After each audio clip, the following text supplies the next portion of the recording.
La mayoría de las personas cree que esperar aprobación es un gesto educado, maduro, incluso humilde. Creen que pedir permiso, buscar validación o asegurarse de que otros estén de acuerdo es señal de equilibrio. Pero esa idea es una de las mentiras más refinadas que ha producido la moral moderna. No se presenta como una orden, sino como una norma social aceptable.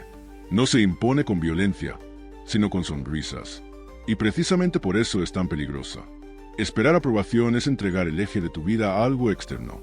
No a una verdad, no a un principio, sino a la reacción ajena. En el momento en que necesitas que otro confirme que lo que haces está bien, ya no actúas desde tu centro. Actúas desde el miedo, desde la anticipación de una mirada que todavía no existe, pero que ya gobierna tus decisiones. Friedrich Nietzsche entendió esto con una claridad brutal. Para él, el mayor triunfo de la moral del rebaño no fue obligar al individuo a obedecer, sino convencerlo de que necesitaba aprobación para existir con tranquilidad. La aprobación se convirtió en una cadena invisible. No se ve, no pesa físicamente, pero condiciona cada paso. Y lo más grave es que quien la lleva suele defenderla, porque cree que sin ella estaría perdido. Desde pequeños, se nos entrena para leer el ambiente antes de actuar. Observa las reacciones. Ajusta tu comportamiento. No incomodes. No destaques demasiado. No contradigas. Este entrenamiento no busca que seas fuerte, busca que seas predecible. Un individuo que necesita aprobación es un individuo fácil de moldear. No hay que castigarlo. Se castiga solo retirándole aceptación. Aquí aparece el primer gran problema. La aprobación no mide la verdad, mide la comodidad ajena.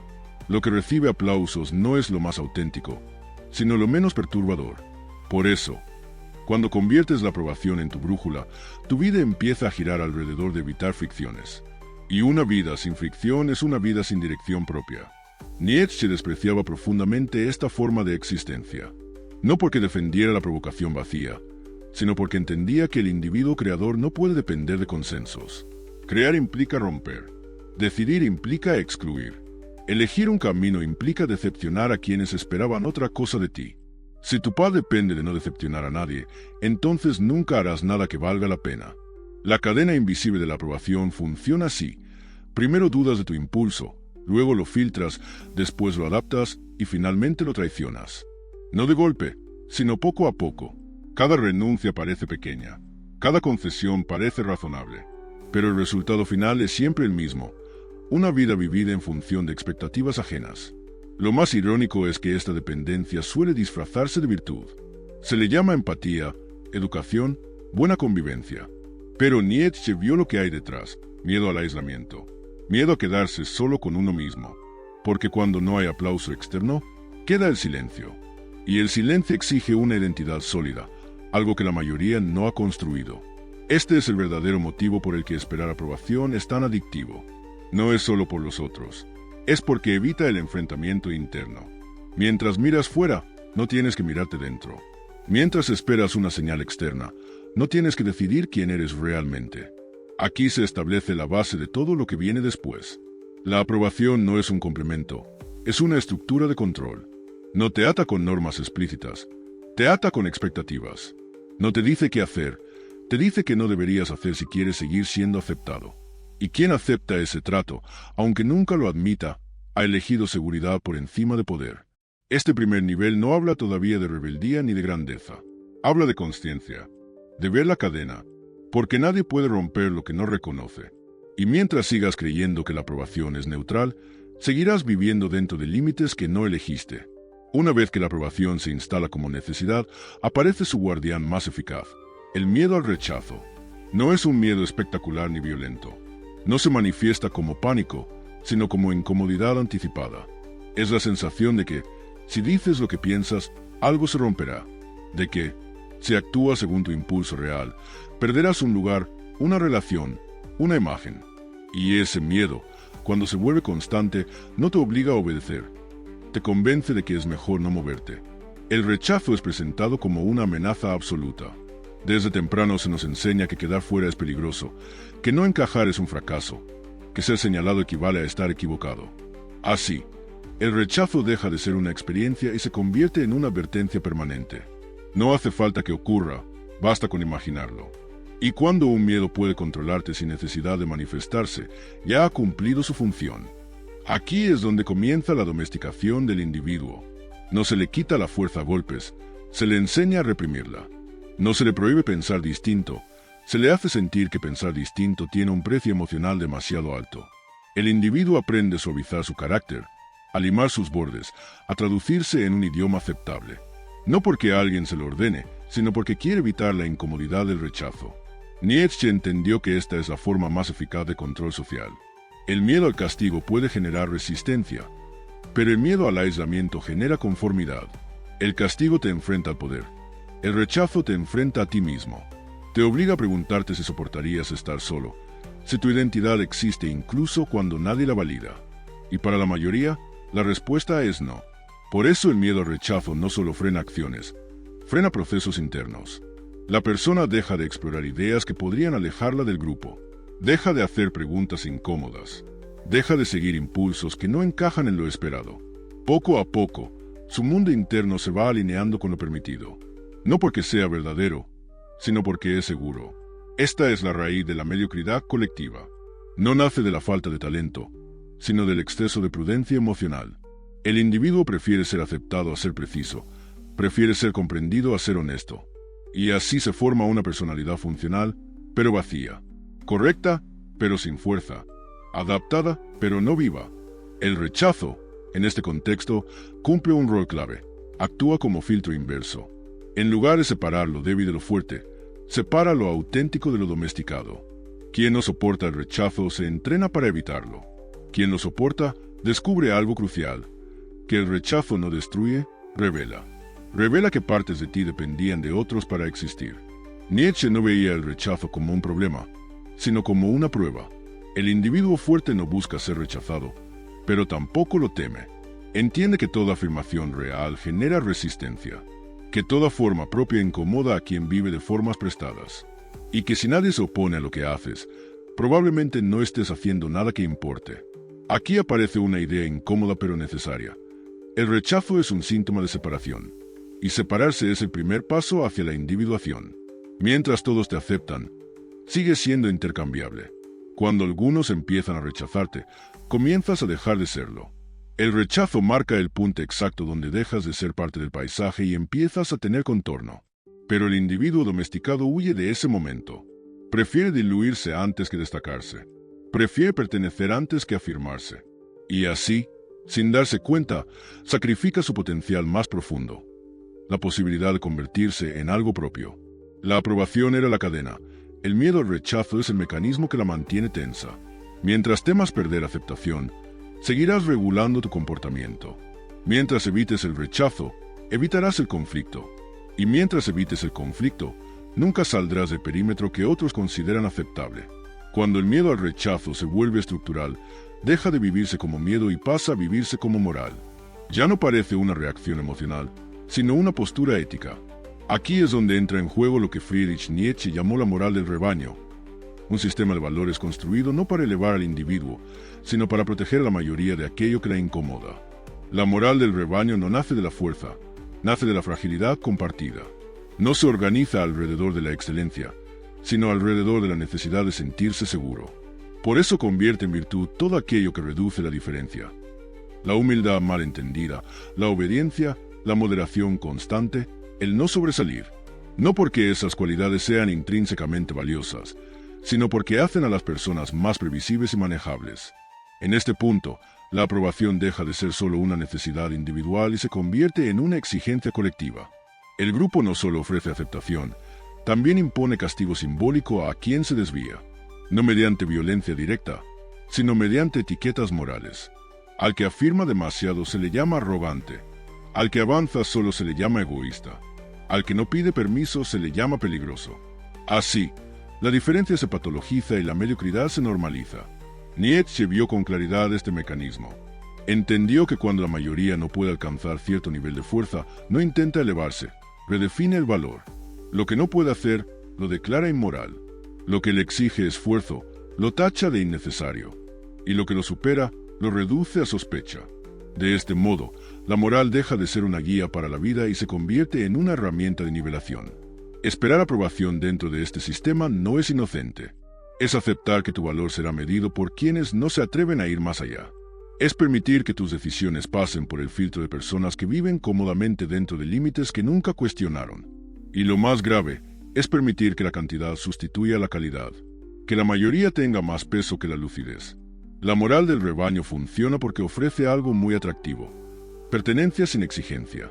No te pide que seas fuerte, te pide que seas similar.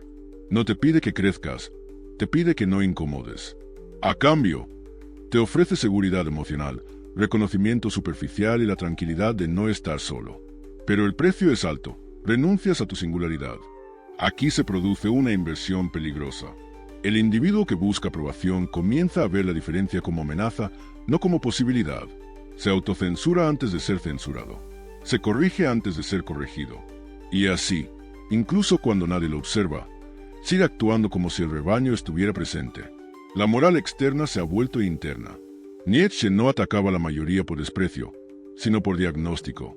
Sabía que una cultura que glorifica la mediocridad termina castigando la grandeza. No porque la odie conscientemente, sino porque la grandeza revela lo que la mayoría no está dispuesta a enfrentar en sí misma. La comparación duele, y lo que duele, se moraliza para neutralizarlo. Ya no hablamos solo de cadenas invisibles o de miedos individuales. Hablamos de un sistema completo que premia la adaptación y penaliza la afirmación. Un sistema donde esperar aprobación no es solo una debilidad personal, sino una forma de alinearse con una lógica decadente. Entender esto cambia la perspectiva. El problema no es que algunos no te aprueben. El problema es que su aprobación está basada en valores que no conducen a ninguna forma elevada de vida. Y cuando aceptas ser medido por esos valores, empiezas a reducirte para encajar en ellos. Cuando el individuo empieza a romper con la moral del rebaño, descubre algo que nadie le advirtió con honestidad. La independencia no viene acompañada de aplausos, sino de distancia. La soledad no aparece como un accidente, aparece como una consecuencia directa. No porque el individuo quiera aislarse, sino porque ya no vive en la misma frecuencia que quienes viven de la aprobación mutua. Este es uno de los puntos más tergiversados del pensamiento de Nietzsche. Muchos hablan de fuerza, de afirmación, de voluntad, pero pocos aceptan el costo real de esas palabras. La soledad no es una etapa transitoria en el camino del individuo fuerte, es parte estructural del camino. No se supera, se integra, y quien no está dispuesto a convivir con ella, tarde o temprano regresa al rebaño. La soledad duele porque elimina los espejos fáciles. Cuando ya no buscas aprobación, desaparecen muchas voces, no porque te ataquen, sino porque dejan de reflejarte.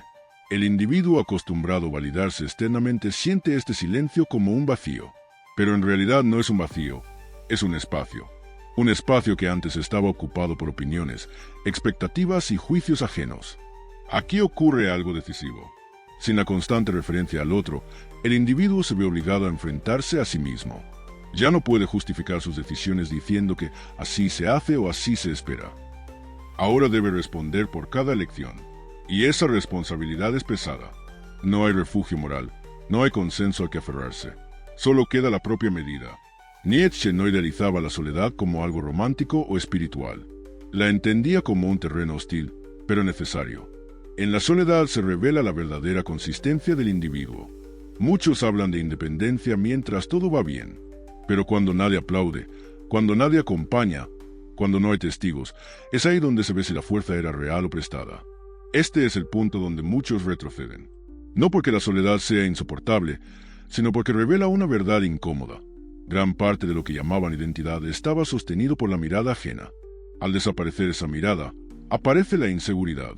Y el individuo debe decidir si reconstruirse desde dentro o volver a buscar aprobación para calmar la incomodidad. La soledad, en este sentido, funciona como un filtro natural. No castiga, selecciona. No destruye, depura. Separa al que necesita ser visto del que puede sostenerse sin ser observado. Y solo este último puede desarrollar poder interior, porque su acción no depende de reacciones externas. Es importante entender que esta soledad no implica aislamiento social absoluto. Implica independencia psicológica.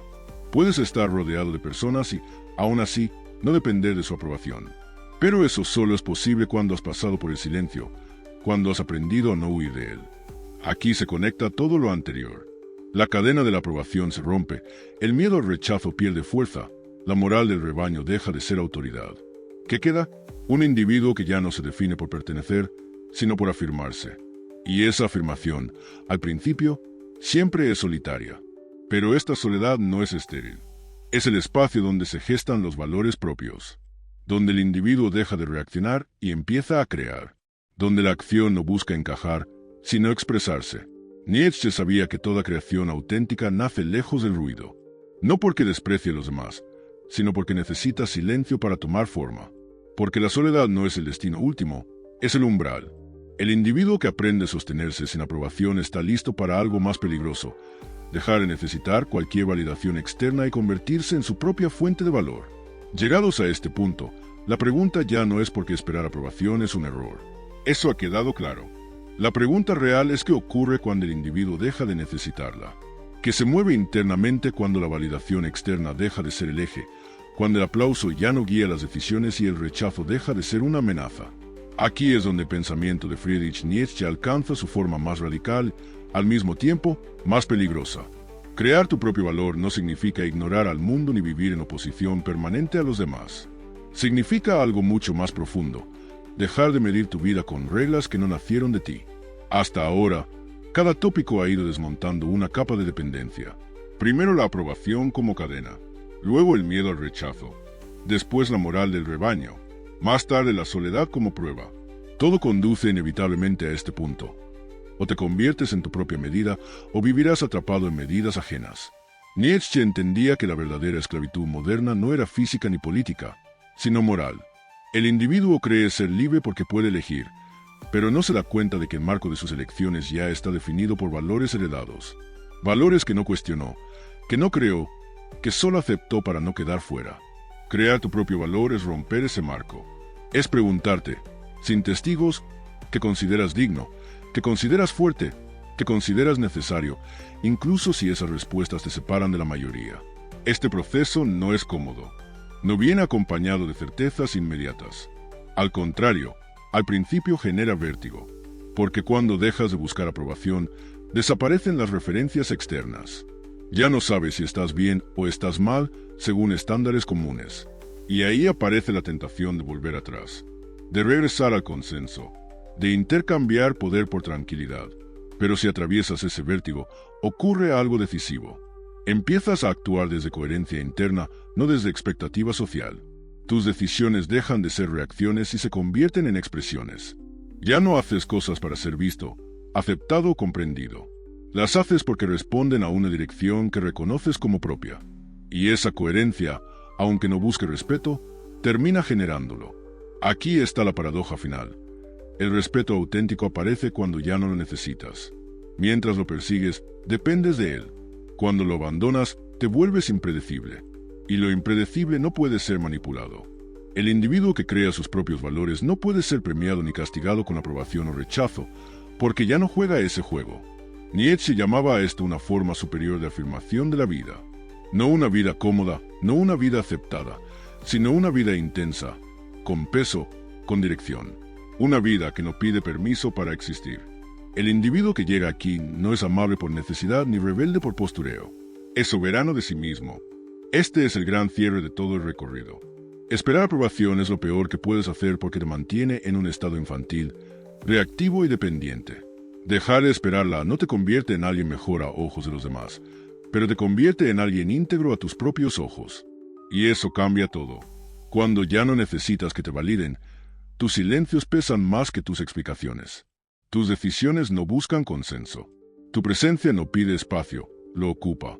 No porque quieras imponerte, sino porque ya no te diluyes. Y en un mundo gobernado por la necesidad de aprobación, alguien que no la necesita se vuelve inevitablemente peligroso.